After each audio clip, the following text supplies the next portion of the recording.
All right, let's welcome all of our guests, every campus. Thank you for joining us today. This is week number 4 of the series, hopefully.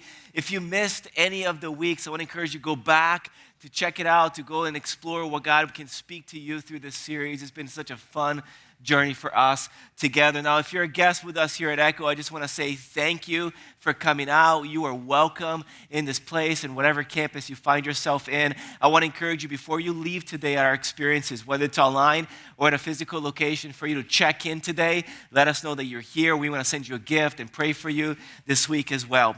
So we've been talking about hope. And we're in a season where it just feels like hope is needed. So we've talked about hope for our personal lives, how to give hope to those in our inner circles and those that are in need.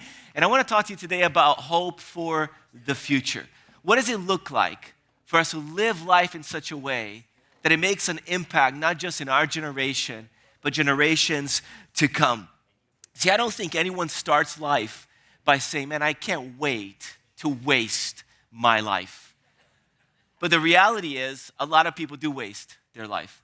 Just like a lot of people don't start marriages saying, I can't wait until the day that we end this marriage in divorce and wound all of our children. But the reality is that over 50% of marriages end in divorce. Most people don't start their life saying, hey, I can't wait to be a chain smoker and struggle with feelings of emptiness and numb my emotions every evening by drinking more alcohol and scrolling mindlessly and binge watching shows. But most people end up living life that way. Most don't also start jobs by saying, I can't wait until this job becomes so boring that I hate coming to work every single day and I'm just doing it for the paycheck and I live paycheck to paycheck to paycheck and I wake up every day and I go create products for somebody that makes money and I don't make a lot of the money. Most of us don't wake up thinking that that's what life will be like, but it is the reality for so many people. One of the saddest parts of life is when you realize my life is counted for nothing. And I think we have this in common wherever you find yourself in your spiritual journey today, that we want our life to count for something. Our life to make a difference in this world, to live with hope that maybe we've made some kind of impact that rings from our generation to the next generation, to leave a legacy with your life. In fact, I want to start by asking you a question. This requires participation in all of our campuses today. So I want to ask you to raise your hand today at any of our campuses if you or anyone else you know have this name. So if you're named this name, I'm going to go through a list of names. I want to ask you to raise your hand. Sunnyvale, Fremont, San Jose, Church Online, just type it in. Anyone at Echo called Eliab? Nobody? Eliab. Any Eliabs anywhere? In our locations, nobody? How about this? Abinadab. Any Abinadabs? Raise your hand there, Fremont, Sunnyvale. Anybody? Church Online, just type it in. Abinadab, nobody. How about Shemiah? Any Shemiahs at Echo? You know anybody called Shemiah? Nobody? How about Radai? Any Radais? Any of our locations? Just raise your hand high. It's weird, nobody. Okay. How about this? Ozem. Not Ozempic. That's the medicine. Ozem.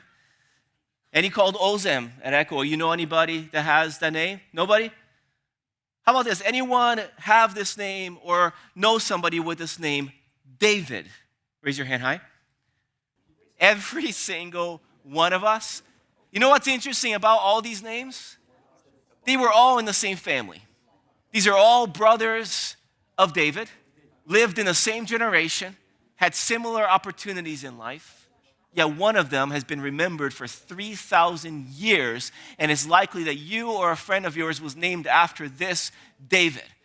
And it makes you wonder, what is it about the life of some people that their names are remembered because of the impact of their life, and other people that they're never remembered? Now, I know that there's people that make a deep impact in life and in other people's lives, and their names are not remembered. That's not the point, but there is something about living the kind of life that your name and your impact and your legacy rings from one generation to the next. Very few humans in history have had the depth of impact as King David. He lived about 1,000 years BC, so 3,000 years ago. He was one of the greatest songwriters, perhaps the greatest songwriter in human history. Nowadays, if you write a good song, it might last a year, 2 years, 3 years. If you're like incredible, like the Beatles or something, it might last a generation, maybe even a little bit more than 100 years in some cases. But for your songs to ring 3,000 years, something must be different about you. He's one of the most successful warrior kings in history. You can go right now into the Middle East and see statues of King David and the legacy of his life. Not only that, he was called a man after the heart of God. And for someone to call you that, and for God himself to say, you are a man after my heart, there's something about that kind of life. And I love the fact that David, 1,000 years before Jesus stepped into the earth, through his poetic songs and poems he wrote, he predicted the coming of Jesus himself. If you read Psalm 22, for example, you see how he predicted the things Jesus would say when he was on a cross. He predicted the way he would live and die someday. So his poems and songs were prophetic of the future. But maybe one of the most hopeful parts of King David is the fact that he was a broken man like us. He committed adultery, he lied, he broke his covenants, he made terrible decisions. But because of his humility and repentance, the turning back to God, because of his dependence on God, God chose to use his life to ring to generation after generation after generation. And I want to unpack with you, I think, the most special of all of his writings. It's Psalm 145. The reason this psalm is very special is because it's the very last psalm that's written by David that's recorded in the book of Psalms in our Bible. It's also special because it's the only psalm that is called a praise of David. Now, there's other songs of David and poems of David, whatever else, but there's only one called a praise of David. And he called it this, I believe, because this was his personal proclamation. It was like his personal psalm that he wrote to say over and over and over and over again. In fact, he wrote this specific one as an acronym. So if you could read Hebrew today, you would be able to know that every sentence, every phrase of this psalm is a new letter in alphabetical order of the Hebrew language. There's only 9 pieces of poems or songs this way in the Bible, and this is one of those. And people would usually write this way if it's something that they want to repeat over and over and over and over again. And I believe this is the psalm that kind of culminates all of the priorities and the decisions that David chose to make for his life.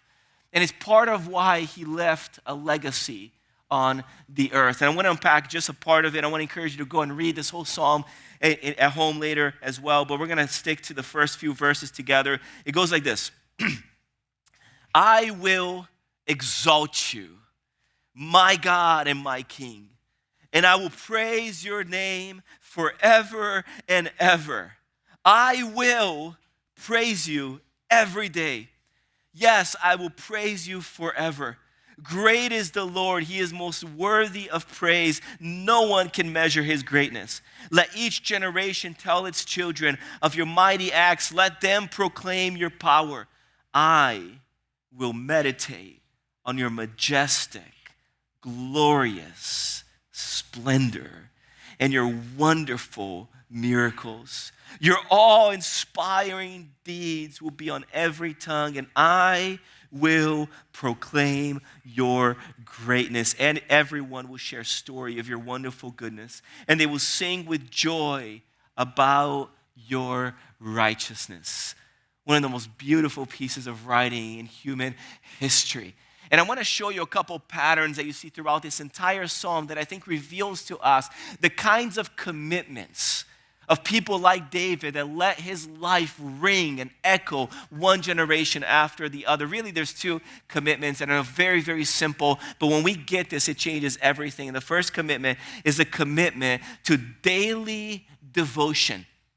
Let me explain what this means, because maybe you're here exploring faith. You're like, I don't know what devotion means. But David made a commitment to seek after the heart of God every day.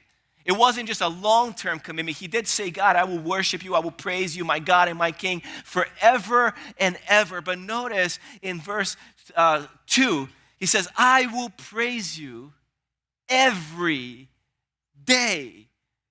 I will. And in fact, he kept saying, I will, I will. David was known for this. I'm not going to be emotionally driven with the days that I live on this earth. I will activate my will. I will tell my soul what to do. And I think this one decision is part of why David's life became a legacy years and years to come, and it's still the decision that leads our life into legacy. He discovered the power of daily committing to seek after God. I will praise you. I will exalt you. I will meditate on your majestic, glorious splendor. See, sometimes we overestimate the impact of big decisions, and we underestimate the impact of small, daily decisions. Let me give you some examples of this. So some of you are married, some of you want to get married, and maybe that's why you came to church today. You're like trying to find, when you raise your hand in worship and then it touches somebody else, and ooh, there's a spark there. I know your strategies. But marriage is a big decision. But the reality is that the big decision is important, but the quality of your marriage is not measured by the big decision, but the small daily decisions. It's a decision to pray with your spouse every day. It's a decision to use your words to encourage. It's a decision, guys, to do the dishes every day. I got some ladies that say amen here. It's a decision to invest into one another in a way that leads your marriage toward positive outcomes. It's a decision to go on date nights, to fight for purity, to fight for commitment to one another. It's a daily decisions that build a good marriage. It's also true in terms of your career, your job, and your school. Choosing your career or your school is a big decision. But it's the daily stuff that's going to make that decision be a legacy or not. It's you saying in your heart, I'm not going to be about profit if it costs me people. People over profit. It's a decision every day to say, you know what, I'm going to leverage my life to make an impact in the souls of others, not just gain for myself a platform for me to rise. It's a daily decision to let your work have meaning in your life. It's the same with kids. Often people ask my wife and I, how did you guys, raise 5 kids? There's a lot of kids, and they turn out to be okay, and, we haven't ruined their life forever at this point. And I often, say to them, the decision to have kids is a big decision, and to adopt kids is a big decision, and several of you foster kids, it's a big decision, but it's really the daily decisions that most impact our kids. It's you making a commitment to say, we're going to eat dinner every day with each other. We're going to put devices away, and we're going to look each other in the eye, and we're going to talk. It's a decision to show up at home. It's a decision to not make work the priority, but your family a priority. Those daily decisions most impact us. I love how Darren Hardy in The Compound Effect wrote about this, one of the greatest books in terms of daily decisions. He said this, it's a non-Christian book, but he says, you will never change your life until you change something you do daily. The secret of success is actually found in your daily routines. And what David decided to do that most impacted his life, in my opinion, is the decision, I will praise, seek, find God every single day. Not every Sunday only, but every day, God, I will seek you. What Pastor Fred of mine says is his commitment is Bible before breakfast.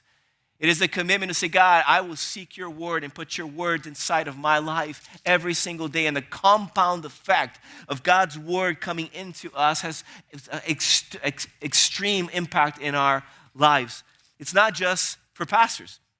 My life was changed through this, but it started for me as a junior in high school when I made a commitment to say, you know what, God, I'm going to pursue you every day. It's not my family's decision. It's not some religion that I follow that is empty for me.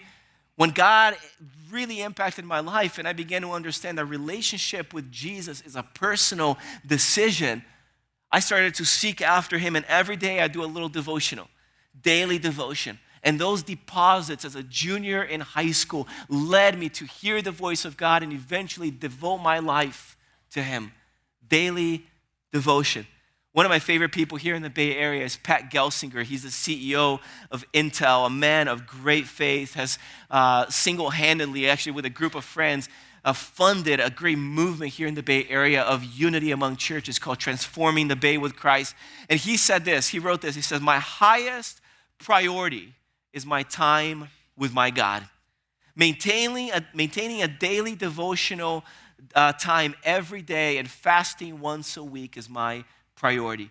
He goes on to say that reading the Bible before reading business news is important to him. He says in quote, I've committed that before I read the businessman's Bible, in parentheses, the Wall Street Journal, every day I choose to read God's Bible. For those of you that are exploring faith, maybe this is a commitment that can change your life as well. You're here trying to find out, how can I know God? David himself in verse 18 wrote this beautiful truth. He says, the Lord is close to all who call on him. Yes, to all who call on him in truth. Another way of saying it is to all who call on him sincerely. When you set your heart to know God, when you wake up every day and you say, God, I want to know you. Speak to me through your word. I want to pursue you. God reveals himself to you. And in fact, Jesus himself said, I am the truth, the way, the truth, and the life. Nobody comes to the Father but through me. And I know this to be true, that when you sincerely seek after God, you find Jesus. Jesus will reveal himself to you. And that commitment to daily devotion is actually a key to a life that rings from one generation to the next. But then David goes on, and he says this. I want you to notice in verse 4 what he speaks about, because it's not just the daily devotion commitment. It's a commitment to generational impact. He says, let each generation tell its children of your mighty acts. Let them proclaim your power. I will meditate on your majestic, glorious splendor and your wonderful miracles. Your awe-inspiring deeds will be on every tongue. Notice his passion for all people to know the thing that he's experienced himself. And he says, I will proclaim your greatness, and everyone will share the story of your wonderful goodness, and they will sing with joy about your righteousness. And the psalm continues to say things like this: God, let every generation see and know who you are like I have. I will proclaim you to the next generation. And I believe the second decision that has exponential impact in your life and in a life that leaves a legacy is the decision to generational impact.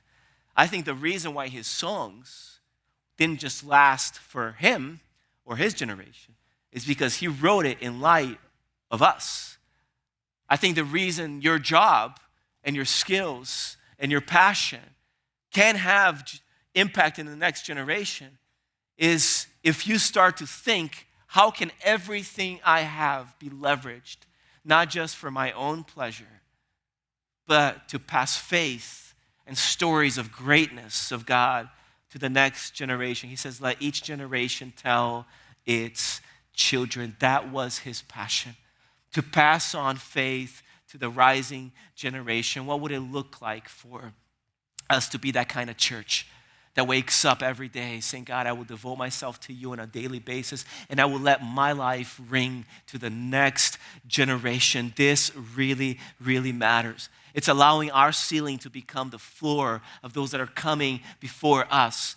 Over the last couple weeks, we've been talking about the hope offering that actually fuels our impact in 2025. And this is a huge part of the hope offering. In fact, I want to point out one part of it to you. If you didn't get this last week, by the way, at your campus right now, there's a trifold that looks like this in front of your chair. If you want to pick that up, if you don't have one yet, or underneath your chair might be, or in the balcony, wherever it might be, just locate this. In the middle of that section, it talks about next generational impact.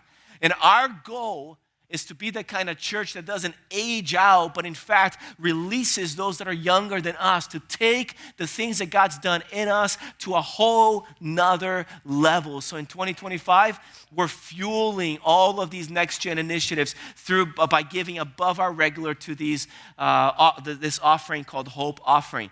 But I figured instead of me telling you what the next generation is like and the impact we're going to have together through camps and retreats and mission trips and all that, I thought you might want to hear from them themselves. And so I invited 4 young, passionate people to the stage to share their stories with us. Would you help me welcome these 4 young people to the stage? Come on over, guys. So we're going to have here with us Camille, Christian, Kaylin, and Happy. And so I'm going to start with you, Camille. I know all 4 of you have been deeply impacted by this church, but you've also been impacting others. And Camille, you shared your story with me earlier this week. You've been coming to Echo for 6+ years. You came with your sister. And then this year you found yourself kind of dull, like I want to experience more of God in my life, and you took a big risk. And, part of what the Hope Offering Fund is all of our global partnerships. And you went out to serve one of our global partners in a mission trip. You went to Bali, and you served with Wings International, which is an amazing partnership of ours. Give us a glimpse into that experience and what that did in your life. Yeah. I definitely took a big jump. Again, during that time, I knew God and I loved God all my life, and I was really committed to that. But I feel like in that area, at the time, I just wasn't sure what my purpose was. It was really hard for me to figure out, what do you want me to do? A direct knowing of where my path was going to be. And also my friends Sarah and Leah and Autumn were organizing that whole trip, and they pushed me to go. And I also was just not sure if I was personally prepared for that. I never really, woke up in the morning and was like, I want to be a missionary. It just wasn't my thing. But I wanted to go to Bali. I wanted to experience that. And, again, going back to not sure of what my purpose was going to be, I just kind of had to let myself be open to that. And I told myself that, God, if you are financially going to be able to provide this for me, okay, I still was really skeptical, but he made it happen. And during that trip, I was amazed by how things moved and how I was transformed and how other people were transformed the second that we said yes. A lot of things happened before we even landed at Bali. We were there to support each other. We all went through our own hardships, but God really just provided and pushed and showed his face through that, and it was really amazing. I think that's pretty much. Yeah, thanks for sharing that. One thing I know about you, Camille, too, is everyone that talks about you says that you're like a connector. You love connecting people. You're very passionate about what you do. You've been serving now in Echo Compassion social media team. So those of you that see our Echo Compassion Instagram account, a lot of those posts come from Camille. So thank you for not only taking a step of faith, but then investing now your time and your skills into the work of God. We love seeing the young people do that. Thank you. All right, Christian, I'm going to go over to you. So I know you grew up in a Catholic family, but you said that you didn't really personally know Jesus. It was more your family's faith. 2 years ago, started coming to Echo with your mom and sister, began to open your heart to God. You said, I think your mom went on one of these global trips as well, and was deeply impacted. Where did she go? Maui. To Malawi, yeah. Sorry. Maui would be a better experience. Next one. If there's a Maui mission trip, I'm signed up already. But yeah, she went to Malawi, had a big encounter with God, and then she came and she's like, I want you to experience God as well, and said, hey, would you go to a student camp? And I know you were a little hesitant, but then you went to one of our student camps. Tell us about your experience there and how you've been involved now at Echo. Yeah, my experience at camp was amazing. Just having devotional time and having time to myself, time to reflect, outside of the city and outside of all the chaos, it really allowed me to open my mind and open my heart to the healing that God had for me.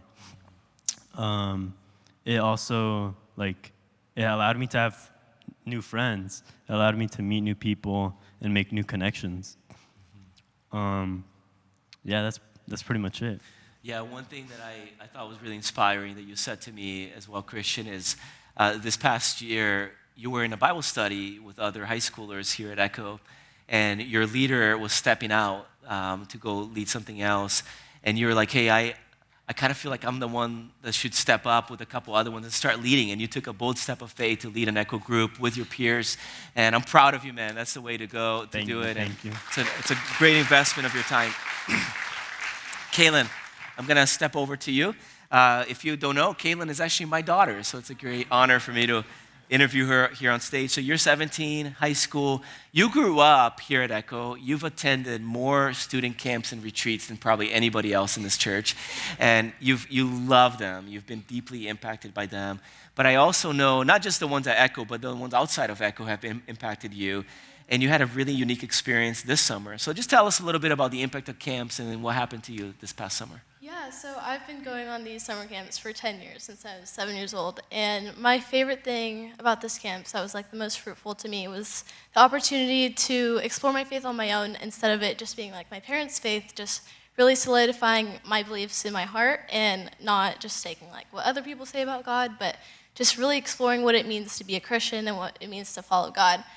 And also, like, another part that I love about camps is the friendships I make. And I've met so many wonderful people at these camps, and they're just so inspiring to me to watch and like grow up with them and grow in our faith. But specifically this past summer, I went to the summer camp called Pt.4. It's for pastors' kids in Texas. It's my favorite camp of all time. I look forward to it every single year. But this past year was very special to me because we had this one session where the pastor was talking about his own call to ministry, and he was kind of like equipping us with what we need to know to share our faith and like to put ourselves out there in the world to like get to know people and share our faith with them. And before this camp, I had just gotten back 3 days before from a Brazil mission trip, and this was my second year going. It was amazing. And while I was there, I kind of just felt like God was calling me into the mission field, and that he wanted me to, like, my purpose in this world was to just go out and be a missionary. And I kind of just thought this was like one of those just silly ideas in my head. I just put it in the back of my mind.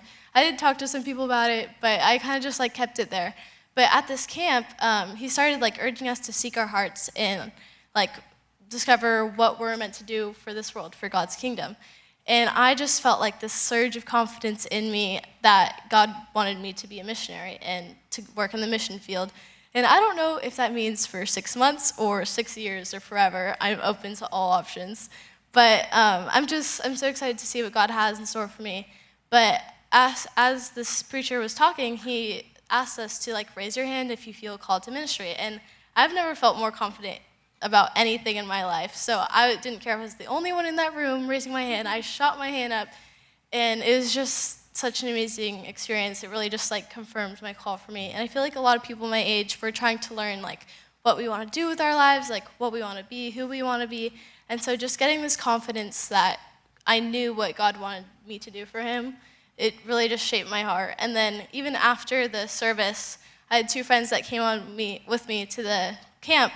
They also said that they felt God confirming in their hearts for me to be a missionary. And that was like the final straw for me. I was like, you know what, if I don't do it at this point, it's me being disobedient.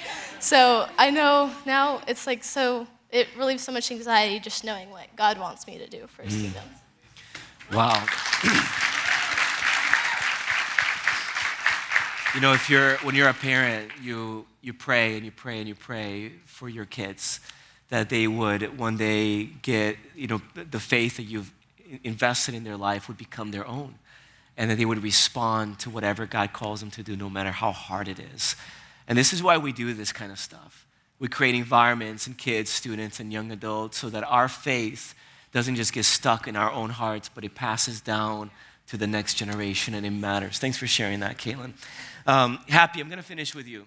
So you've lived in like all over the world. You're from Rwanda, but you went to high school in Haiti, moved around to Nigeria, Texas, all these different places. You grew up in a household of faith, but you told me that when you left home, you also left faith. And this is what actually happens to a lot of young people. They grow up in faith, and when they graduate, they just desert faith. But you were in a coffee shop one day in Texas, working or something, and then a young adult group came, and they were meeting there for church, and that community ended up really deeply impacting your life.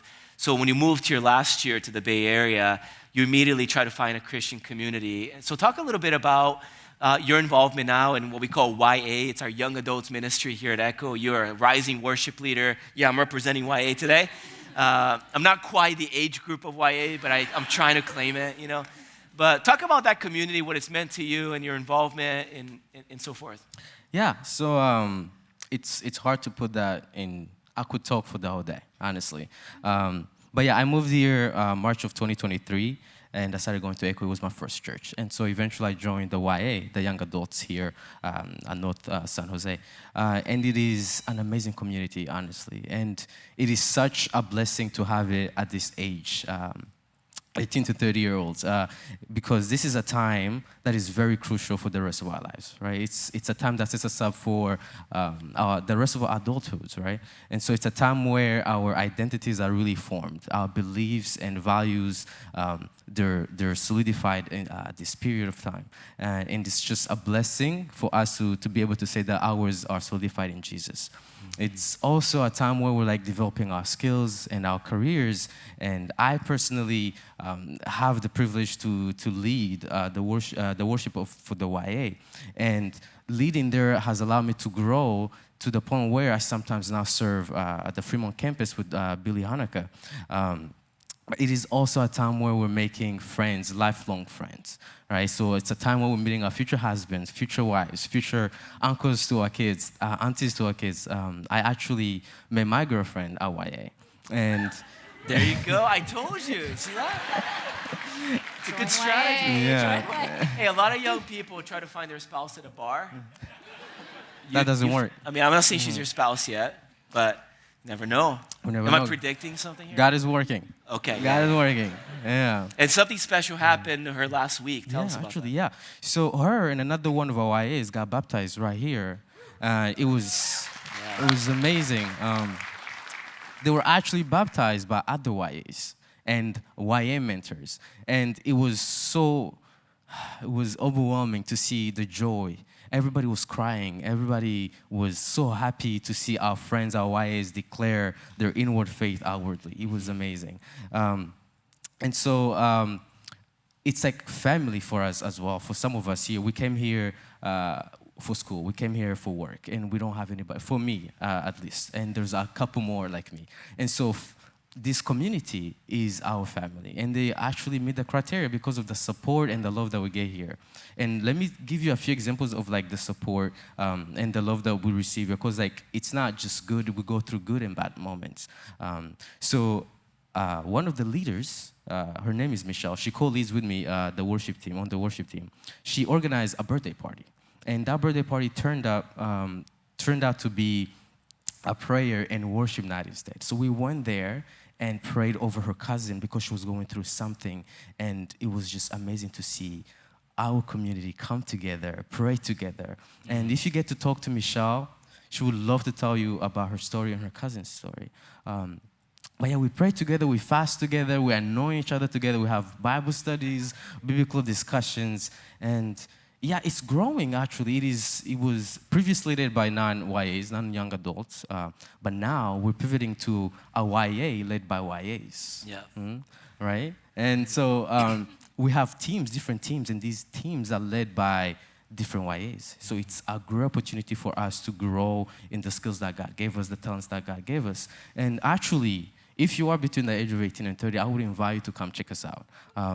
And not just YAs, actually mentors, because if you're ahead of us and you have something that you would wish you knew at this age and you want to pour into the next generation, I would invite you to come meet us.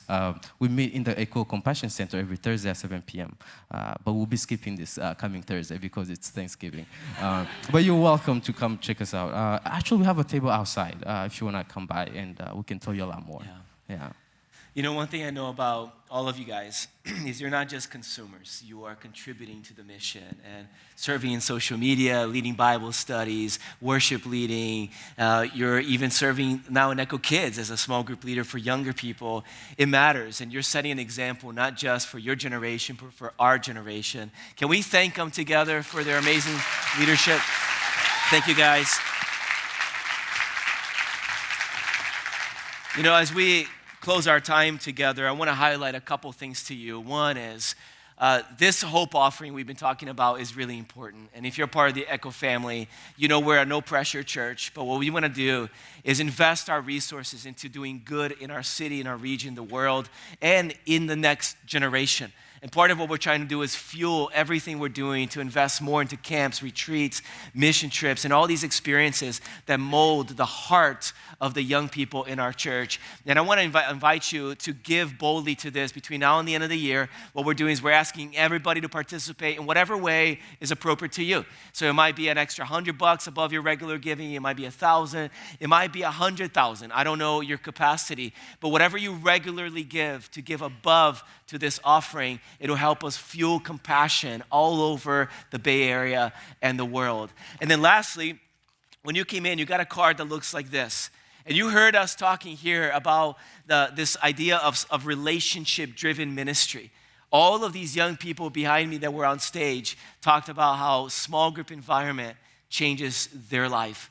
And what we do here at Echo, that's in the small group environment, it's called Echo Groups. So every semester, there's 150 to 200 of these small group environments, from kids to students to young adults to every age that you can imagine. And they're all in different categories. And we're now preparing for the spring semester of Echo Groups. And if you're here and you haven't yet taken a step to explore what it looks like to leverage your skills, your hobby, your interests, your energy to create small group environments for young people and old people to encounter Jesus, I want to ask you to take a step of faith, to let us know that you're interested. You can get involved in our kids ministry by being a small group leader in Echo Kids. You can get involved in our student program by being a small group leader among students. You can be involved by being a YA or a young adult mentor, as Happy was mentioning today, if you're interested in that, or lead a group or host a group with your own age or demographic group in mind. But whatever it is that you do, I want to encourage you to take a step of faith and to say, God, would you use my life to make a generational impact to those around me? And we believe God's going to do some great things in this coming year. As you fill out this card, we're going to give you a chance at the end to turn them in. But check out this incredible story by Daniel Santos, one of our student leaders at our Sunnyvale campus, and the impact that he's made in the next generation. Check it out. My name is Daniel Santos, and both my wife Joy and I have been serving in Echo Students since around 2017. Joining student ministry for me, it was always an easy choice to do. I grew up as an only child to immigrant parents, and so it was kind of a lonely upbringing. I always wish I'd had older siblings or more of a community growing up, and just to have mentors pouring into me.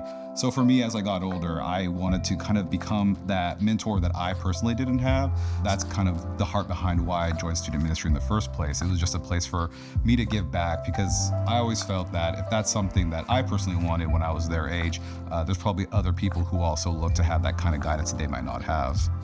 So in this day and age with social media, there's a lot of things like bullying or self-worth or just like comparison that they'll do just on a lot of different platforms, especially the younger students. They tend to feel very isolated just from their fellow peers, just based on how they see themselves or how they interact with other people via social media.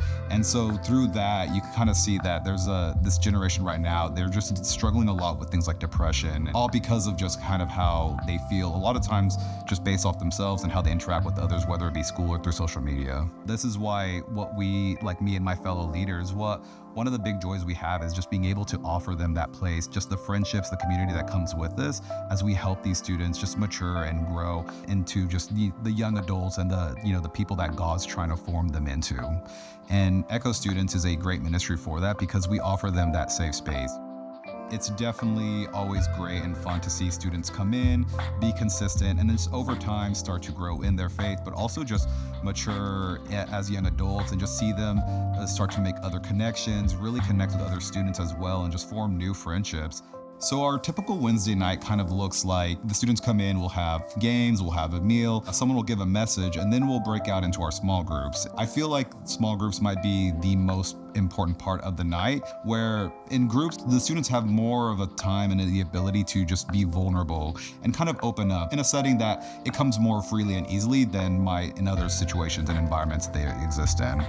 When I first started coming to students, I was a little nervous. It's, not the easiest time as someone who's older to interact with other students who are younger. But what they really care about is if you're authentic and you're genuine and you're consistent and showing up. One of the big joys that I've had is that when we've been able to be a part of their lives, it's not just I'm pouring into them, but they're also giving back to me. I'm growing throughout this process as well. And so overall, just the family that I built up with, the students and my fellow leaders over the time here, it's so much joy to just see them go through all these different stages of life and being able to be a part of that. It's just that consistency is key in a lot of these students' lives as they grow up.